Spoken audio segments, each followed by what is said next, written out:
Hey guys, this is John, and I'm playing I Play Chess for Fun in a 15+2 game on leechess.org. Let's open with d4. My opponent's rated 22-21. Okay, e6, flexible move. I will play knight f3 against that. Could also play c4. That would keep it strictly in d-pawn territory. Okay, f5, so we have a Dutch on our hands.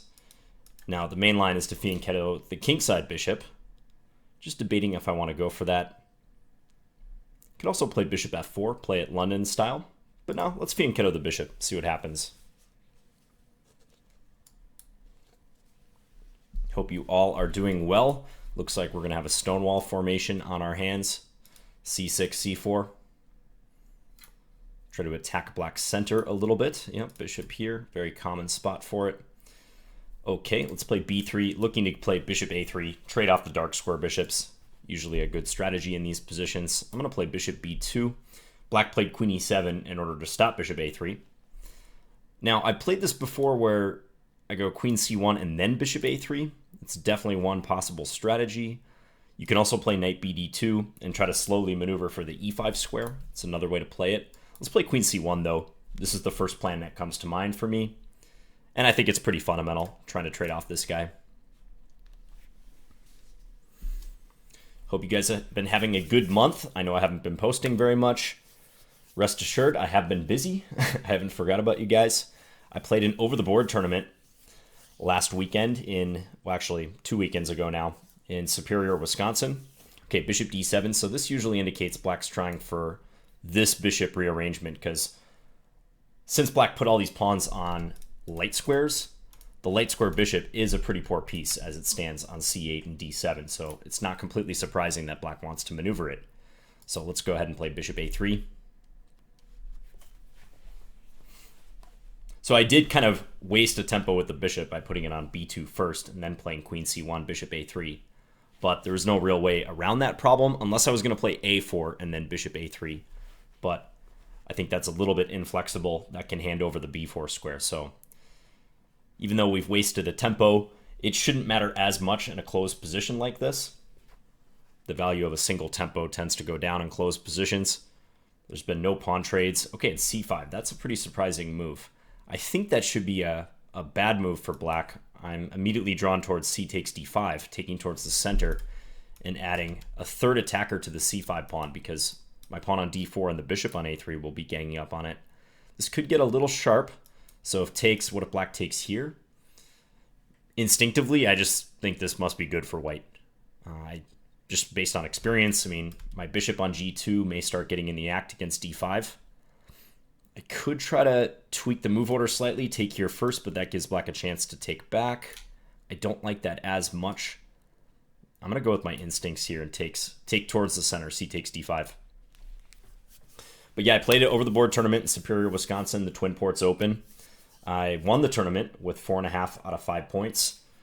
I had not played an over-the-board tournament in 13 months, so I had been completely inactive for the past year in over-the-board chess, so I was very pleased with the result. I won my first 4 games, and then I drew in the last round to secure the tournament victory. I beat a Grandmaster along the way, Grandmaster Brian Smith. This was not a norm tournament. For a norm tournament, to even have a chance at a norm, it has to be at least 9 rounds. So this was only 5 rounds, just a weekend tournament. But nonetheless, I was very happy with the performance. I'm not going to make any promises about going over the games on my channel. Always debating whether, especially if I plan to play more, whether it's worth it to do that. I want to share games with you guys when possible, but I do have to be mindful of how much information I'm giving away for free to my future opponents, because they do watch my channel to prepare. I know Stjepan from Hanging Pawns. Check him out on YouTube if you're interested. He's a Croatian amateur player trying to improve. He's about 1900 FIDE. He's had this problem recently too, and I can relate to him. Okay, knight takes d5. So I'm going to take this pawn. I'm just deciding which way to take. Looks like d takes c5 is already very bad for black, because the bishop can't go here. I take it with the knight. And if the bishop goes to c7, I have c6, which is a double attack. It's a discovery on the queen, and I'm attacking the bishop on d7. So I don't see any real complicating factors here. Take, maybe black will think about pinning me, but I always take the bishop and I'm hitting the queen. Black can even take my queen on c1, but there's nothing really to attack after that. Okay, here's a potential complicating factor. So d takes c5. I leave this diagonal open. That's why I mentioned bishop e5 as a way for black to try to take advantage. Black also has queen f6. That's probably what black will do. So d takes c5, queen f6, attacking my rook on a1. But then I have a nice switchback with the bishop, bishop b2. Yeah, I don't think I need to get involved with taking the bishop and encouraging black to take and somehow trying to trap the queen, which may not work out. So d takes c5, queen f6, bishop b2, switch back with the bishop, attack the queen. Then I can take that bishop on d6 on the next move. Black still can't play bishop e5. I have that square guarded twice. Looks good. Yeah, again, I'm just scanning right now for any possible way black can make things complicated after d takes c5, but I'm really not seeing it. I think it's just a piece. So let's go ahead and do it. D takes c5. But it makes sense to pause in those situations. This is a potentially critical moment in the game already, even though it's move 12.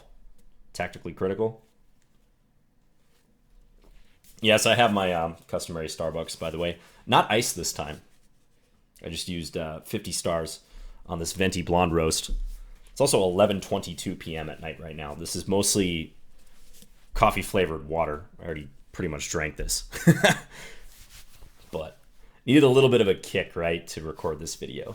It's been a while. I will link to the standings of the tournament if you guys are interested. And again, I'm not ruling out going over some of the games, but I just wanted you guys to be aware of that if there's ever, a tournament I play and I don't review the games on my channel. One of the main reasons is because it gives away information to my future opponents. Okay, rook c8. So that was one of the possibilities I mentioned, but I can take. And now if queen there, queen b2 is always gonna cover. So, and if c takes on d6, rook takes c1, I can just take e7, and there's no real damage that black can do here. So I think we're good to capture.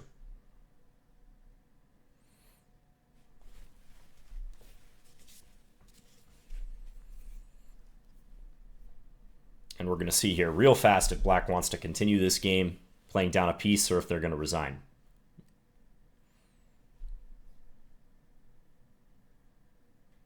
I don't have a strong feeling one way or the other, but I think the position is losing for black. They may decide to just throw in the towel after trying something here like queen f6. Queen f6, queen b2, I wouldn't be surprised if black resigns. Because it's one of these pieces that you win where there's no real compensation even. I mentioned this before, but sometimes when you go out of your way to win material, you have to endure some hardships and you allow your opponent some counterplay in the process. And it may be, somewhat of a difficult task to convert that material, but this is not one of those positions. Black has no attack against my king to speak of. There's no messy tactics or anything. It's just a straight piece.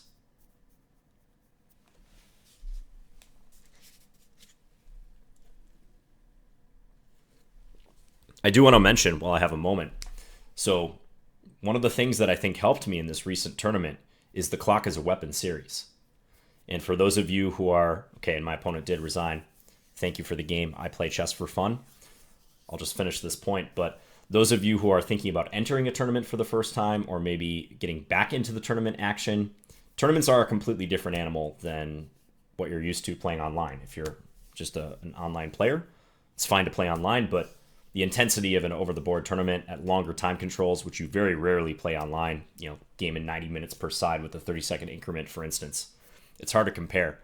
But for those of you who are trying to get into that world or getting back into it, I would really recommend some training at faster time controls, because I know for me, one of my big concerns heading into this tournament was that I would be rusty with my time management. You guys know that I've struggled with that over the years. I've admitted it. I think it's one of my biggest weaknesses in chess is time management.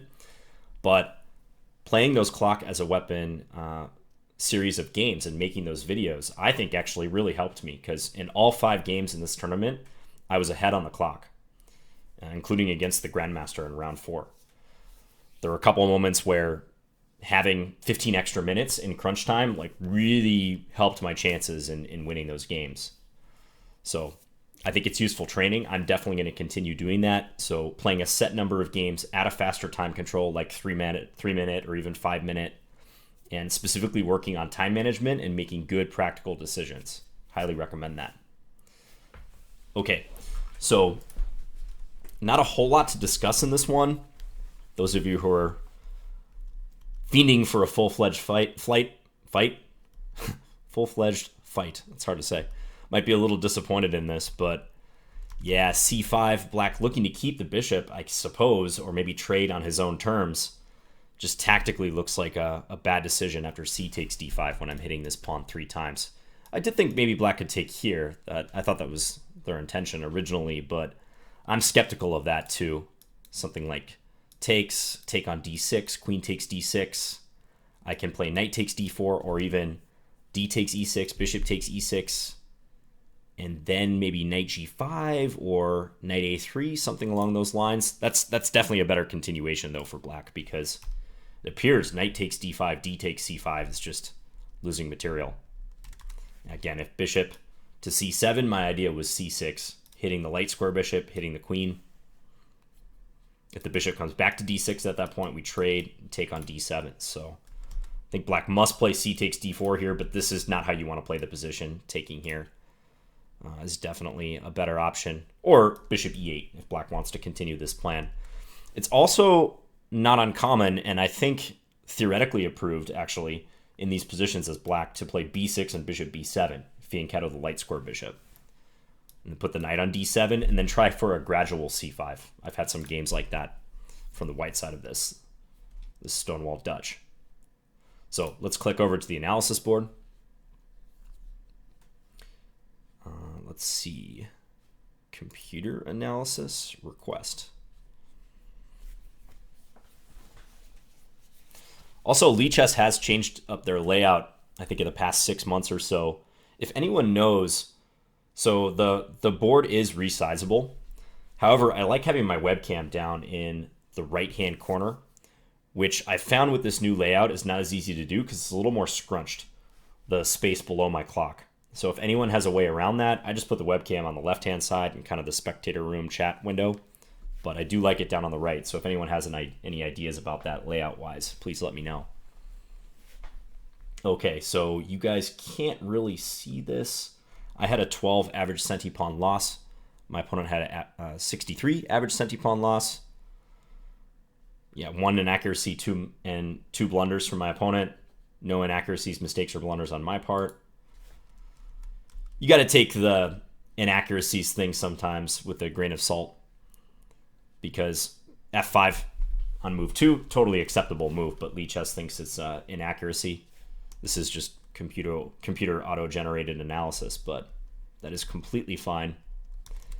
A lot of Dutch players use this move order, actually, e6 on move 1 to get into a Dutch, because if you play f5 right away, there are some unique paths that you have to be prepared for, and I know some Dutch players don't like fighting against those unique paths, so white has stuff like bishop g5, e4, the Staunton Gambit, knight c3, whereas if you start with e6, typically white's going to play c4 or knight f3. White could play e4, but a lot of Dutch players, they also play the French defense if they use this move order, so they're happy to go into that. Whereas d4 players probably are going to want to shy away from that for the most part. So I just played a flexible move, knight f3, yeah, f5, and went for the fianchetto. And I think we'll see if we look at this position right here, I think you'll see that it's still book. Yeah, so lots of games from this position still. The Lichess database, which is awesome, by the way. Big props to Lichess for the amount of tools that you have on this site. It's fantastic. b6, fianchettoing the light square bishop is the more common play here. Yeah, bishop to b7. We can just click through this line, kind of get a feel for it. Yeah, queen a3. Often white will go for this. Yeah. And if white has an advantage, I think it's pretty minimal, but it is possible to play this way. You got rid of the dark square bishop. If I was looking to keep more tension in the position, I would have chose the more standard knight bd2 here. You can see lots of games with this as well. Knight bd2. Here again, b6, one of the most popular approaches for black. White often trying to use this e5 square. Yeah, really common stuff here. You can see a pretty high drawing percentage in some of these lines too. So very often white will play knight d to f3, pivot this knight back to d3, and then play the other knight into e5, getting both knights shooting at that, but freeing up the f3 pawn for a possible f3 and e4 advance eventually. Can take a while to prepare, though. So, completely different path, but I went for the trade of the dark square bishops. Yeah, and now c5, and that already is a double question mark move according to the engine. And yeah, I think after that takes... Let's see what happens if black takes here, because this is what I was wondering about. Maybe I'll add stockfish here. Get my computer ready for takeoff, right? If you can hear that fan kicking in. I still have not got a new computer, guys. Just been too busy, but I am in the market. If anyone has any desktop recommendations, let me know. Oh, I did actually clean the fan. So I opened up my computer and I cleaned the fan. Got some compressed air. Went in there last weekend. So not completely neglecting it, but I think I probably just need to upgrade. This machine is 5+ years old at this point. Recorded a lot of chess videos on here. So yeah, just not a great plan for black to do this. C takes d5. Yeah, and if c takes d4, I was mentioning taking on d6. Engine also likes this. Aha, which makes sense. Yeah, actually holding off on this trade is probably in my best interest, because then the queen is not drawn to the d6 square where it's going to defend the d4 pawn. So if black plays bishop takes e6, now I can take. I'm up a pawn. Pressure here, even here to some degree, and the bishop on a3 is secure. So no worries if black takes it. I can just take back. So yeah, c5. Yeah, taking towards the center. And by the way, when you have a pawn square like this, I think I feel confident in saying this, but usually taking towards the center is going to be your first option, especially that you want to look at, because you're capturing towards the middle of the board. I'm trading a wing pawn for a center pawn by making that capture. Doesn't always mean it's going to be the absolute best capture. Sometimes d takes c5 will be better, but I tend to look at that one first, and I would say the majority of the time it is the better capture. Yep, knight takes d5, d takes c5, and can defend this rook in the case of queen here. Bishop b2. It's a nice little switchback move, and important to have that prepared. I just wouldn't want queen f6 to be a surprise here, attacking the rook. But yeah, as it stands, my opponent just threw in the towel here. And again, if bishop c7, I was ready to play c6. Too many problems here, too many loose pieces. Okay, so very quick game, but nice to be back at it, guys. I have another tournament coming up actually in September, just a local tournament here. I'm going to be in New York, September 13th through the 16th. But otherwise, I think my schedule is going to calm down a little bit. So I'm looking forward to recording more this fall and into winter. It's getting a little bit cooler here in Minnesota. All right, once again, hope you guys are all doing well. Thanks for watching, and I'll be back again soon with another video. Bye, guys.